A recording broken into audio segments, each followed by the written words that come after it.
हरे हरे, हरे Ram Ram Ram Hare Hare. Okay, तो इस बार जो अभी हम सेशन लेने वाले हैं, it's about very important thing which is 4 regulative principles. ठीक है जी। तो उसकी शुरुआत होती है कलयुग से थोड़ा सा पहले जाएंगे। ये भला कलयुग आया तो कलयुग की शुरुआत भला कैसे हुई? ठीक है जी। सो द्वापर युग का बिल्कुल आखिरी का समय है। ठीक है, हालांकि अभी भी द्वापर युग इज इन ट्रांजिशन। एक्चुअली द्वापर युग से कलयुग का जो ट्रांजिशन होता है वो 10,000 साल का होता है। तो अभी भी द्वापर युग इज एग्जिटिंग, कलयुग इज बिगिनिंग, मतलब शुरुआत हो रही है इसकी। आप कहेंगे प्रभु जी इतना शुरुआत में ये हाल है, बाद में क्या होगा? हाँ जी, तो इसलिए शुरू में वापस यूटर्न मार लो भगवान की ओर, बहुत अच्छा है। जो नहीं मारेंगे फिर घोर कलयुग, आपको हार्दिक मुबारक। तो अभी कलयुग की शुरुआत है। ठीक है, लेकिन अभी भी हम देखते हैं लोग धर्म की ओर बढ़ रहे हैं, नो डाउट। लेकिन कलयुग की शुरुआत भला कैसे हो सकती है, कैसे होती है? एक्चुअली एक राजा थे, उनका नाम था राजा परीक्षित। ठीक है जी। तो एक समय अभी इनका साम्राज्य, he himself is a paramahamsa. राजा जो हुआ करते थे पहले राजऋषि हुआ करते थे। वो used to be saintly kings. In their heart they are saints, but in ruling in their responsibility they are kings. और राजा ऐसे होना चाहिए, लीडर ऐसे होना चाहिए। लीडर शुड बी राज ऋषि, saintly king. So he was the saintly king, saintly like Paramahamsa, that kind of saint. And then king also, such ideal king, पक्का king, कि पूरे साम्राज्य में कहीं पर भी कोई दोष नहीं है। लेकिन अब आगे आना, अब द्वापर के बाद कौन सा युग आना? अब कलयुग।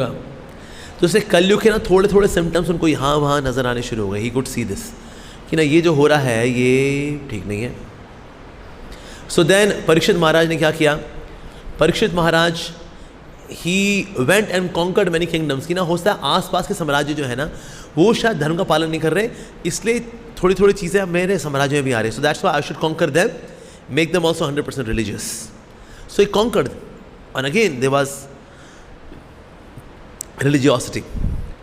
तो एक समय परीक्षित महाराज ने देखा एक व्यक्ति, he is wearing the dress of a king, लेकिन ना क्या कर रहा है वो? एक गाय को और एक बैल को मार रहा है।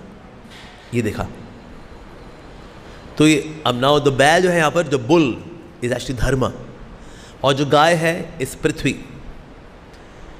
सो धर्म ये है यहाँ पर और पृथ्वी भी है। और जो धर्म नाम का जो बुल है उसकी चारों में से 3 टांगें टूटी हुई हैं, और जो आखिरी टांग है वो लड़खड़ा रही है, मतलब वो भी आधी टूटी हुई है। कभी भी ये जो बैल है गिर सकता है, आखिरी टांग बच बची हुई है, बाकी 3 टांगें तो टूटी हुई हैं। ऐसा हाल था। सो अब ये जो बैल है ये आया था वैसे पृथ्वी के पास जो गाय के रूप में, कि आप तो इतनी, पृथ्वी जो है, पृथ्वी है कौन? Prithvi is wife of the lord, भगवान की पत्नी है पृथ्वी। ये सब देखिए पृथ्वी में जान भी है। देखते नहीं आप, पेड़ पौधे, इनमें फल भी उग जाते हैं, फूल भी उग जाते हैं, अलग अलग वैरायटी के फल, अलग अलग वैरायटी के फूल। भाई ये पृथ्वी को अकल कैसे आती है? ये भला ये कैसे हो जाता है? हाउ इज़ इट पॉसिबल कि आम का बीज बो और आम का पेड़ निकल आता है और उसके अंदर आम और निकलते हैं, आम के अंदर और बीज हैं, बीज को बो दो फिर से और पेड़ और आम। और तो इसके लिए कौन सा केमिकल लाना पड़ता होगा? सर पानी डालो बस। व्हाट? पानी डाल के आता है? हाँ जी, यानी Prithvi must have some special potency कि बीज डालो, पानी डालो और पौधा निकल आता है। और अलग अलग पौधा, मतलब अगर आम का बीज डालो वहाँ से अमरूद का पेड़ नहीं निकल के आता। मतलब वो इंजीनियरिंग भी क्या मास्टरपीस है भगवान की, my God. So there has to be special potency in the earth, it has to have. तो पृथ्वी के अंदर स्पेशल पोटेंसी है। सो पृथ्वी की खूबसूरती किससे है? संसाधनों से। जितने भी रिसोर्सेज हैं पृथ्वी के, they are the beautifications, the embellishments of the earth. लेकिन ना बैल ने, यानी कि बुल ने देखा, जो धर्म है बेसिकली, धर्मराज, उन्होंने देखा कि ना पृथ्वी की खूबसूरती कम हो रखी है, यानी कि पृथ्वी के संसाधन कम हो रखे। ऐसा कब होता है? पृथ्वी में संसाधन बहुत बढ़ जाते हैं जब पृथ्वी में धर्म होता है, और जब पृथ्वी पर अधर्म फैलता है तो पृथ्वी कहते हैं अपने रिसोर्सेज को कम करना शुरू कर देती है। फिर हम बोलते हैं soil crisis, water crisis, food crisis, air crisis, ये क्राइसिस, वो क्राइसिस। ये क्राइसिस कब आते हैं? When there is less dharma on the earth. When there is more dharma तो भर भर के वहाँ पर ऐश्वर्य होता है। जैसे कि युधिष्ठिर महाराज के समय में जो उन्होंने दान दिया, इतना दान था, वो इतना दान था कि ब्राह्मणों ने भी आगे जाके दान दिया जितना दान उनको मिला हुआ था। और जिनको दान मिला वो कह रहे थे अरे भाई तू ब्राह्मणों को कितना दान कर रहा है, कहते क्या करूं, मेरे को मिला ही इतना है। दशरथ महाराज के समय में राम जी जब आए थे, राम जी का प्राकट्य हुआ, दशरथ महाराज ने इतना दान दिया कि लोग कंफ्यूज थे, भाई ये ब्राह्मण है कौन है, हाउ कैन ब्राह्मण बी सो रिच। और आगे ब्राह्मणों ने और आगे दान दिया, उन ब्राह्मणों ने और आगे दान दिया, दान पे दान पे दान की चेन रिएक्शन हो गई थी। इतना संसाधन इतना कौन देता है भाई। मतलब जितने भी लोग आते थे उनको सोने की प्लेट में लंच होगा, और आपको सोने की प्लेट क्या करना है, इट्स अ डिस्पोजेबल प्लेट। हम करेंगे जहाँ होगा ना, अरे बाहर बैठे कहते हैं बस आप थालियाँ फेंकते रहिए, प्रोग्राम के आखिर में गठरी बांध के जाएंगे हम। हमारी होती थर्माकोल की डिस्पोजेबल प्लेट। तो वो ऐश्वर्य क्या ऐश्वर्य होगा कि जहाँ पर सोने की प्लेट से, तो वहाँ पर डिस्पोजेबल प्लेट्स हैं, वो आप प्रसाद पाइए और सोने की प्लेट। क्या तुम कलयुग वाले हो, कहते हाँ तुमको सोना नहीं दिखता है, नहीं। सो पृथ्वी से संसाधन और निकलते हैं। There was nobody who was a beggar, who used to be beggar. People used to be beggar by choice. कि मैं भिक्षुक बनूंगा, मैं भिक्षा मांगूंगा, पर ऐसे नौकरी नहीं है भाई, मैं भैया 500 रुपये देता यार, थोड़ा कुछ दाल रोटी, ना ना ना ना। सो संसाधन कम होते हैं जब धर्म की कमी होती है। तो धर्म ने पूछा पृथ्वी से कि तुम ऐसी उदास हो और तुम्हारी सुंदरता कम हो रखी है। तो पृथ्वी की सुंदरता कम होने का मतलब संसाधन कम है, और साथ ही तुम्हारी उदासी का मतलब है ओवरऑल पृथ्वी में जितने लोग होंगे अब उनमें क्या छाने वाली है, उदासी। कलयुग में लगना मोटा मोटा उदास ही है। मैंने ऐसा मुझाए छारे देखे, मैंने कभी देखो लोग चल रहे होते हैं ना, जब उदासी होते हैं, हंसते भी किन बातें, चीप बातों पे।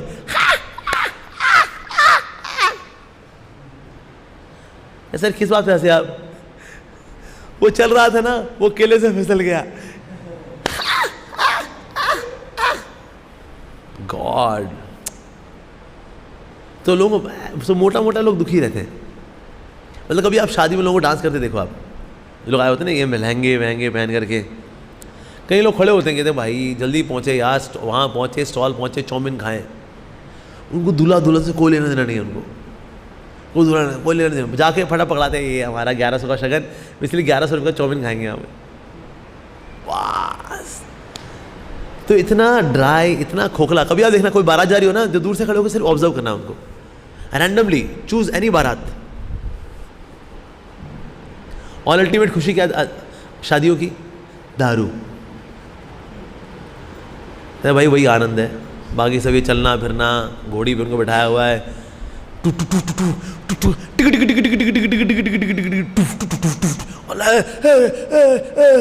दारूला, वाह।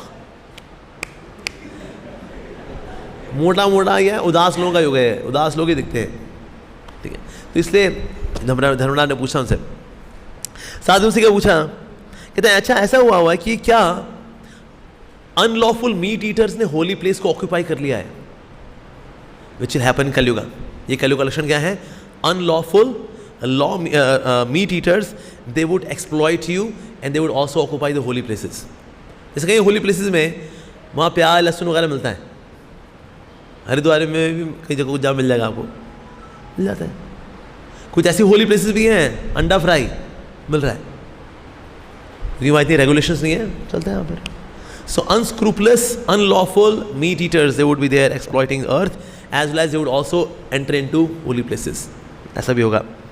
साथ ही distant relatives, are you morose because आपके कोई रिलेटिव्स बहुत दूर हो गए हैं। तो धर्म बता रहे पृथ्वी में ये होगा कलयुग के अंदर, यानी रिलेटिव्स जो है दूर दूर ही रहेंगे।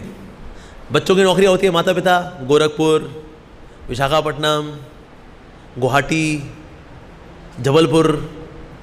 अच्छा नौकरियाँ कहाँ हैं, दिल्ली, बेंगलोर, मुंबई, हैदराबाद, कलकत्ता, सब के सब सारे बच्चे पढ़ाई लिखाई करके, पापा जी पैरी पहना, मम्मी जी पैरी पहना, जा रहा हूँ। मेरी नौकरी कहाँ लगी, बैंगलोर, साइबर सिटी। बेटा अच्छा बेटा तो जा रहे हो तुम? हाँ मैं आऊँगा, मैं होली पे आऊँगा, दिवाली पे आऊँगा, 2 दिन की छुट्टी लेकर के। उसमें भी अगर कॉल आ गई तो जाना पड़ेगा, प्रोजेक्ट है ना, जाना पड़ेगा। हस्बैंड वाइफ दोनों काम करते हैं, एक गुड़गांव एक greater Noida. So even close relatives would be distant. उसका वहाँ एक्स्ट्रा मैरिटल अफेयर, इसका यहाँ एक्स्ट्रा मैरिटल अफेयर, बच्चों का अपना affair, ministry of external affairs हो गया जी। दैट्स कलयुगा। आप चारों ओर देखो, ऐसे बथेरे एग्जाम्पल्स हैं। सो धर्मराज ने ये पूछा हमसे, has your relative, some close relative has gone to a distant place, और is there some internal disease, क्या कोई आंतरिक बीमारी है क्या? This and one more symptom of Kaliyuga जो आने वाला है पृथ्वी के ऊपर। Internal disease is common, digestive disorders, घुटनों के दर्द, घुटनों की ग्रीस निकल जाना, this is common nowadays. Lower back pain. ये स्लिप डिस्क कैसे? कहता है वो गमला उठाए थे, यहाँ से मार रखा था। वाह, इतने बलशाली शरीर। तो शरीर भी जो है वो उनकी जान निकली हुई है। हमारे एक लड़का आया था, कॉलेज का आया था हमारे पास की कॉलेज में से, तो हमने बताया उनको कि कलयुग में शरीर जो है दुर्बल होंगे, शक्ति कम होगा। अरे ऐसा कैसे बोल दिया आपने, मेरे शरीर में तो बहुत शक्ति है। तो मैंने उसको बोला कि हमारे रुक्मिणी द्वारकाधीश मंदिर है, इसी सरकमफेरेंस है, ये 2 एकड़ की ज़मीन है, ठीक है, इसी सरकमफेरेंस में दौड़ लगा के आ रहा था। हाँ ठीक है, उसमें क्या है? तो पीछे हमारा गार्ड रूम है ना, मैंने वहाँ से शुरू किया। तो दौड़ लगाते लगाते लगाते दूसरा वाला गार्ड रूम है ना, वहाँ पहुँचे थे हम, और वहाँ उसके हाल क्या था। मैंने कहा अभी तो 60% हुआ भैया, प्रभु जी बाकी कल कर लें। 2 एकड़ की ज़मीन पे दौड़ करके कवर करने की औकात नहीं है एक जवान आदमी की। शरीर में कोई ताकत वाकत नहीं है, अंदर से सब खोखले शरीर। और उससे क्या पूछा? Is learning is in to the hand of unscrupulous man. क्या विद्या अनैतिक लोगों के हाथ में पड़ गई क्या? यस, कलयुग में ये भी होगा। जितना भी लोग सिलेबस डिफाइन करने वाले हैं, चाहे NCERT हो, CBSE हो, ICSE हो, धर्म की शिक्षा है ही नहीं। ये तो अभी हाईलाइट होना शुरू हुआ है कि मुगलों की सारी पीढ़ी पढ़ाई गई हमको, हमारे यहाँ के इंडियन वॉरियर्स नहीं पढ़ाए गए। हमारे निम्बार्काचार्य जी, विष्णु स्वामी जी, मध्वाचार्य, रामानुचार्य कहाँ रह गए? वो सप्तऋषि आश्रम में यहाँ दीवारों पर रह गए बस। ये रे रामानुचार्य जी, ठीक जी, वो रे निम्बार्काचार्य जी, वो बस। अच्छा NCERT CBSE में गायब गायब। So the goddess of learning would be in the hand of unscrupulous man, ठीक है जी। अच्छा, there would be no rule for eating, sleeping, mating and defending. खाने पीने में, सोने में, जीवन के लिए संघर्ष करने में कोई नियम इत्यादि नहीं होगा। ईटिंग, स्लीपिंग, मीटिंग, कोई रूल रेगुलेशन नहीं। ईटिंग का कुछ रूल्स हैं, कितना खाना चाहिए, कब खाना चाहिए, ठंडा गर्म साथ नहीं लेना चाहिए, नमकीन मीठा की सीक्वेंस होनी चाहिए, पहले कड़वा फिर नमकीन फिर मीठा, ऐसे होना चाहिए। लेकिन अभी कोई सीक्वेंस फॉलो करता है ना? खाया उसके बाद फिर गड़ गड़ गड़ पानी पी लिया, अभी लोग सब करते हैं। प्रसाद पाया उसका ठंडी चिल्ड लस्सी, ताकि डाइजेशन की ऐसी तैसी हो जाए सब। अच्छा दही भी खाएंगे, दही के साथ फिर खीर भी खाएंगे, दूध और दही मिक्स। खाने पीने में कोई रूल रेगुलेशन नहीं करते कलयुग वाले, ठीक है। ईटिंग, स्लीपिंग का भी कोई है नहीं कुछ।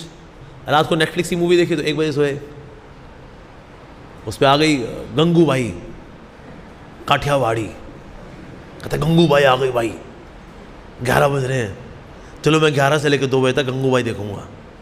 और फिर सुबह उठेंगे, आड़े टेढ़े उठेंगे, फिर दोपहर में 1 घंटा फिर सो जाएंगे, फिर रात को भी सो जाएंगे, फिर कभी दिन में सो जाएंगे, कभी रात। कुछ सोने का हिसाब किताब नहीं है।